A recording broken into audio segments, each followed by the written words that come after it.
आप सभी को जय मसीह की। परमेश्वर आप सबको आशीष दे। आज का वचन है अभिलाषा।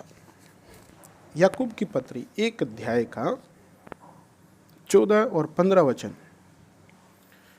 परंतु प्रत्येक व्यक्ति अपनी ही अभिलाषा से खींचकर और फंसकर परीक्षा में पड़ता है। फिर अभिलाषा गर्भवती होकर पाप को जनती है, और पाप जब बढ़ जाता है तो मृत्यु को उत्पन्न करता है। अभिलाषा शब्द का इस्तेमाल पाप के विषय में या बुरी आदतों के विषय में, बुरी इच्छा, बुरी बातों की चाहना के विषय में इस्तेमाल किया जाता है। अभिलाषा किसी भी प्रकार की हो सकती है।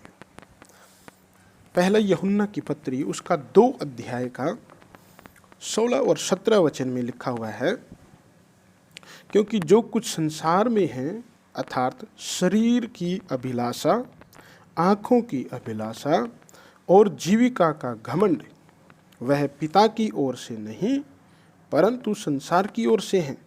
संसार और उसकी अभिलाषाएं दोनों मिटते जाते हैं, पर जो परमेश्वर की इच्छा पर चलता है वह सर्वदा बना रहेगा। आमीन। तो यहाँ पर शरीर की अभिलाषा देखते हैं, आँखों की अभिलाषा, जीविका का घमंड। शरीर की अभिलाषा है शरीर को संतुष्ट करने के लिए संसारिकता पे निर्भर होना और ऐसे ऐसे काम करना जो शरीर चाहता है।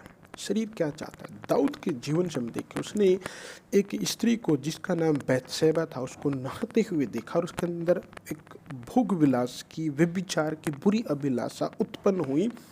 उसने उसके पति को मरवा दिया और बैतशेबा को अपनी पत्नी बना लिया, और उसके घर में उसका रिजल्ट, उसकी अभिलाषा का रिजल्ट ये हुआ कि उस स्त्री से जो लड़का उत्पन्न हुआ वो मर गया। उसके घर में तलवार आ गई, क्योंकि उसने तलवार से एक व्यक्ति को मरवाया। और उसके बेटों में भी वो अभिलाषा आ गई। उसके बेटे ने अपनी सौतेली बहन का रेप किया, तामार का, और अबशलोम ने अपने पिता की रखेलियों का रेप किया, जब उसको दाऊद को घर छोड़ करके, महल छोड़ करके भागना पड़ा। अभिलाषा दाऊद के जीवन को जब हम देखते हैं तो बहुत बुरा रिजल्ट मृत्यु को लेकर के आई। जैसे याकूब की पत्री में 1 अध्याय का 14 और 15 वचन में पढ़ते हैं, अभिलाषा गर्भवती होती है। अभिलाषा एक विचार है, एक इच्छा है, एक डिजायर है, किसी भी चीज़ को चाहना और कुछ भी करने के लिए तो उसका रिजल्ट बुरा ही मिलता है। तो इसलिए मेरे प्रियो, संयमी बने। सुलेमान के जीवन को देखिए, जो दाऊद का पुत्र था, राजा था, 1000 रानियां उसके पास थी भोग विलास के लिए। उसके टाइम में चांदी पत्थर के समान थी, बहुत धनवान था, बहुत बुद्धिमान था, लेकिन वो कभी संतुष्ट नहीं हुआ। सबोपदेश की किताब जब आप पढ़ेंगे तो उसमें अभिलाषा के विषय में दिया गया है, उसने क्या क्या कार्य किए, सब कुछ किया, लेकिन वो कहता है कि कभी भी मन संतुष्ट नहीं हुआ। अंत की बात यह है कि तू परमेश्वर का भय मान और उसकी आज्ञाओं का पालन कर। जीवन, मनुष्य के जीवन का संपूर्ण कर्तव्य यही है। इसलिए मेरे प्रियो, आँखों की अभिलाषा के पीछे लोग आज पड़े हुए हैं। फेसबुक, टिकटॉक, यूट्यूब और अन्य अन्य बातों पर सारा दिन आंखें देखते देखते देखते देखते संतुष्ट नहीं होती है, जो मर्जी देखते रहिए। ऐसा ये आंखों की अभिलाषा है, टीवी है। सो मेरे प्रियो, संयमी बने, अपने आप को जांचें, क्योंकि इस अभिलाषाओं को पूरा पूरा करते करते बहुत लोगों ने अपने जीवन को बर्बाद कर दिया है। संसार और उसकी अभिलाषा दोनों मिट जाएंगे। इसी प्रकार से अभिलाषी व्यक्ति भी मिट जाएगा। परमेश्वर आपसे प्रेम करता है, आप परमेश्वर से प्रेम करें, संयमी होकर के अपना जीवन जिए, प्रभु की भय भक्ति में बढ़े, अपने कामों को करें। परमेश्वर आपको आशीष देगा। बहुत सारे लोग अभिलाषी होकर खाने को खाते हैं, स्वाद में बहुत ज़्यादा खाते हैं, बाद में दर्द होता है पेट में, इधर प्रॉब्लम उधर प्रॉब्लम, कुछ टाइम के बाद मोटापा बढ़ जाता है, फिर बीमारियों में पड़ जाते हैं। वो समझ नहीं पाते क्यों हो रहा है। पास्टरों से, लोगों से दुआ करा करके, दवाइयाँ खा के थक गए हैं। यदि वो खाने पर, मन की अभिलाषा पर कंट्रोल करते, लिमिट के अनुसार खाते, भूख मिटाने के लिए खाते, तो उनको बहुत सारी बीमारियां नहीं होंगी।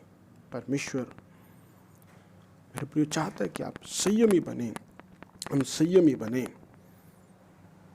ताकि हम अपना जीवन जिए। संयम में पवित्र आत्मा का फल है। संयम व्यक्ति जीवन में बहुत उत्तम उत्तम चीज़ें प्राप्त करता है। संयमी बने, अपने आप को जांचें, क्या आप किसी अभिलाषा में जी रहे हैं? उसको, अभिलाषा को आज परमेश्वर के सामने समर्पण कर दे, उसको छोड़ दे और प्रभु को कहे, प्रभु मुझे इससे आज़ाद कर। एक पाप है, इसके पीछे शैतान का एक बड़ा हाथ होता है। आप उसको अपने जीवन से काट कर उखाड़ सकते हैं, ख़त्म कर सकते हैं। परमेश्वर आपको आशीष देगा। मैं आपके लिए प्रार्थना करना चाहता हूँ। पिता परमेश्वर, प्रभु यीशु के नाम से आपके चरणों में आते हैं। प्रभु यीशु मसीह के लहू का छिड़काव लेकर आपके अनुग्रह के, दया के सिंहासन के निकट आते हैं। मेरे प्रिय भाई और बहनों के जीवन में यदि कोई ऐसी अभिलाषा है, जो ये कन्फस करते हैं, जो ये स्वीकार करते हैं, प्रभु इनके जीवन से उसको ख़त्म कर दे, इनके जीवन से उसको निकाल दे, उस जंगली पौधे की समान उखाड़ के निकाल दे, संयम में बढ़ जाए। आप इनकी अगुवाई करें। हॉली स्पिरिट, पवित्र आत्मा, प्रभु आप इनकी अगुवाई कीजिए, ताकि ये आपके रास्ते में स्थिर बने रहें, अपना टाइम, अपना जीवन विलासाओं में बर्बाद ना करें, लेकिन आपके लिए फल लाने वाले हो जाए, ताकि इनका जीवन आपकी शांति, प्रेम और आनंद से भर जाए। इनके परिवार, बच्चों में भी आपकी आशीष है। धन्यवाद। दुआ सुनने के लिए प्रभु यीशु मसीह के नाम से मांगते हैं, आमीन।